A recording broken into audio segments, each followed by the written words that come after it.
Hello વિદ્યાર્થીઓ, કેમ છો? મજામાં? ઓકે, આપણે સ્ટાર્ટ કરીશું ધોરણ 11નો આગળનો આપણો ભાગ. કયું ચેપ્ટર ચાલે છે? ચેપ્ટર 2, એકમ અને માપન. શું શીખી ગયા આપણે અત્યાર સુધીમાં ભૌતિક રાશિના એકમો અને એકમ પદ્ધતિ વિશે ભણી ગયા.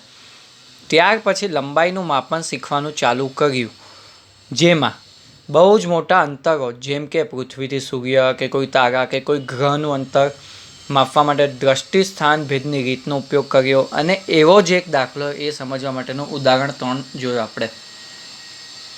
બરાબર. પછી આપણે શું જોયું હતું? પછી આપણે એ જોયા પછી આજે આપણે જોઈશું અતિ દૂર આવેલી વસ્તુ હોય, ગ્રહ અને સૂર્યનું માપ તો આપણે માપી લીધું કેટલી દૂર આવેલું છે એ. પછી તે ગ્રહ કે તારાનું પરિમાણ એટલે વ્યાસ, ત્રિજ્યા, એનું પરિમાણ કહેવાય. ગોળ આવે, ગોળમાં તો શું આવે? ખાલી ત્રિજ્યા અને વ્યાસ જ આવવાના છે, કે લંબાઈ ગુણ્યા પહોળાઈ તો આવવાની નહીં. એટલે પરિમાણમાં ખાલી ગોળાનું એટલે ગ્રહનું કે તારાનું માપ, ત્રિજ્યા અથવા વ્યાસ, એ જોઈશું. અને પછી એ સમજવા માટે દાખલા નંબર 4 જોઈશું. ઓકે, હવે એના પછી નાનાથી પરમાણ્વીય સ્તરનું અંતરનું માપન કેવી રીતે કરીશું? માઇક્રોસ્કોપનો ઉપયોગ થાય તો એ કયા માઇક્રોસ્કોપ આવે એની 3-4 લીટીની માહિતી છે એ દેખીશું. અને એના પછી છેલ્લો લંબાઈના માપનનું પતાવી દઈશું અહીં. અને લંબાઈનું માપનનું છેલ્લું પતશે ત્યારે આપણે શું કરીશું કે લંબાઈ ક્યાંથી ક્યાં સુધી વિસ્તરેલી હોય અને મોટા અંતરોને દર્શાવવા માટે શું વપરાય છે. અહીંથી સૂર્યનું અંતર કિલોમીટરમાં નહીં મપાય. એક AU, એક એસ્ટ્રોનોમિકલ યુનિટ, એટલે અહીંથી સૂર્યવદનું અંતર, એમ ખબર પડી જાય. તો જે આપણે આગળ જોઈશું જ. તો late start today's topic. First topic today, ગ્રહ કે તારાનું પરિમાણનું માપન. પરિમાણ એટલે વ્યાસ અને ત્રિજ્યા. તો અહીં આપણે એક જોઈએ, ધારો કે કોઈ દૂર એક ગ્રહ આવેલો છે. આ ગયો મારો.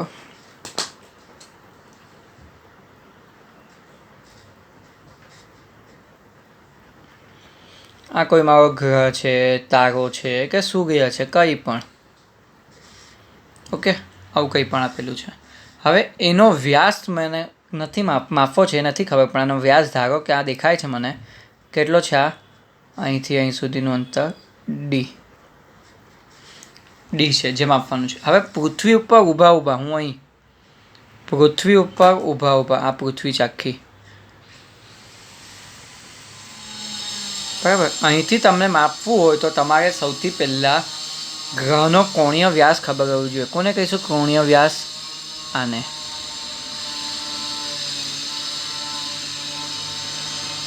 આને કહીશું ગ્રહનો કોણીય વ્યાસ આલ્ફા. ઓકે, અને ગ્રહ પૃથ્વી અને સૂર્ય કે તારા વચ્ચેનું અંતર આપણે માપેલું જ છે આગળ. કેટલું હતું એ ધારો કે કેપિટલ D લઈએ છે નામ, તો કેપિટલ D ગણી લો. તો સૌથી પહેલાં આલ્ફા કોને કહીશું? કોણીય વ્યાસ ગ્રહનો. ગ્રહના વ્યાસ વડે પૃથ્વી પરના કોઈ અવલોકન સ્થળ, આ પૃથ્વી પરનું કોઈ અવલોકન સ્થળ છે, કોઈ અવલોકન સ્થળ છે. ઓકે, ત્યાંથી અવલોકન સ્થળે રચાતા કોણ? વ્યાસથી અહીં રચાતા કોણને કોણીય વ્યાસ કહેવામાં આવે. હવે આપણને ખબર છે D શું છે? D વ્યાસ, કેપિટલ D પૃથ્વીના ગ્રહનું અંતર. એટલે આના ઉપરથી મને આઈડિયા મળી જાય. શું મળી જાય? કે ખૂણો બરાબર કોણીય વ્યાસ બરાબર સેમ શું આવશે? ચાપ છેદમાં ત્રિજ્યા. જો આ તમે આમ દેખવા જાઓ તો આ મારી ચાપ થાય આટલી નાની, અને અહીંથી આ D છે, કેપિટલ D છે, એ મારું ત્રિજ્યા થઈ. જો આખું આમ વર્તુળ બનાવે તો વર્તુળની આ નાની એક ચાપ, ભલે આમ સીધી ના હોય પણ આપણે ગણી લઈએ કે સીધી છે. તો આ કેપિટલ D છેદમાં D માટે D ઇઝ ઇક્વલ ટુ ખૂણો એટલે આલ્ફા લઈએ છીએ આપણે, આલ્ફા ઇન્ટુ D, એટલે વ્યાસ ઇઝ ઇક્વલ ટુ કોણીય વ્યાસ એટલે આલ્ફા ગુણ્યા કોણીય વ્યાસ ગુણ્યા ત્રિજ્યા લઈ શકો, અને અથવા આ મારું અંતર છે પૃથ્વી અને સૂર્ય વચ્ચેનું, તમારો ખબર પડી જાય એના ઉપરથી. ઓકે, હવે આપણે આ સમજવા માટે એક દાખલો સાથે સાથે જોઈ લઈએ. ઉદાહરણ નંબર 4 જે સેમ ટુ સેમ આપેલું છે, તમને ખબર પડી જશે. ઉદાહરણ 4 શું છે? ઉદાહરણ 4 માં તમને અહીં જોવાય છે રીતે મેં કર્યું નથી, સંખ્યા લખી રાખી છે તમને સમજાવવા માટે. શું છે? સૂર્યના કોણીય વ્યાસનું માપ 1920 સેકન્ડ છે. અહીં ધ્યાન રાખજો, 1920 સેકન્ડ મીન્સ આ આપેલું છે આલ્ફા. આમાં કોઈ ગ્રહ છે. સૂર્યના કોણીયનું વ્યાસ એટલે સૂર્યની ત્રિજ્યા માપવી છે ડી, અને આ મારી પૃથ્વી છે. બરાબર. તો આપણે દાખલો કરવા પહેલાં શું કરીશું? ગિવન ડેટામાં શું આપેલું છે? કોણીય વ્યાસ alpha is equal to 1920 second. હવે તમને આ રેડિયનમાં ફેરવવું પડે. આપણે એસઆઈ એકમમાં જ લખવાનો તો જ જવાબ મારો સાચો આવે. તો અહીં દેખો એક હિન્ટ આપેલી છે, 1 second is equal to 4.85 × 10⁻6 radian. ના આપેલી હોય તો મને ખબર છે π/180 radian is equal to 3600 second. એટલે 1 સેકન્ડ બરાબર π/180 × 3600 રેડિયન. ને આ જે કરશો એમાં એટલું જ આવશે. કેટલું આવશે?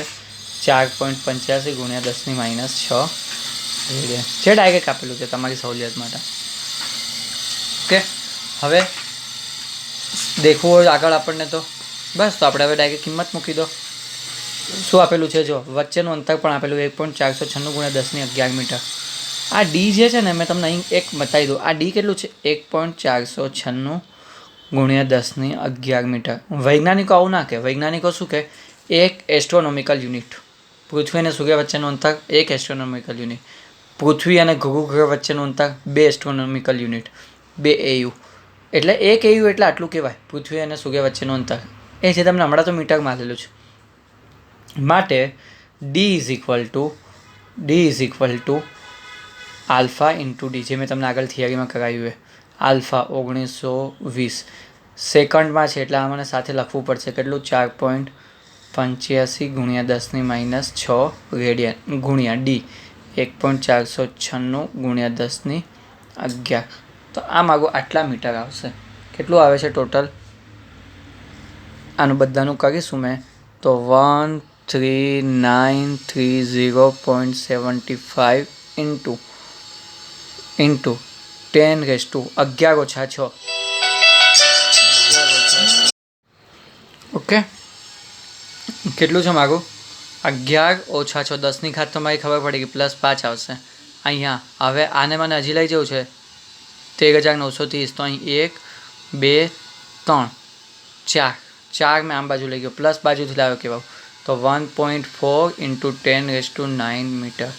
આ મારો સૂર્યનો વ્યાસ થઈ ગયો. જો આ રીતે મપાય કે ફૂટ પટ્ટી લઈને જેને માપવાનું ના હોય, સૂર્યનો વ્યાસ. ઓકે, નાવ આપણે આગળ જોઈએ. શું જોઈશું આગળ?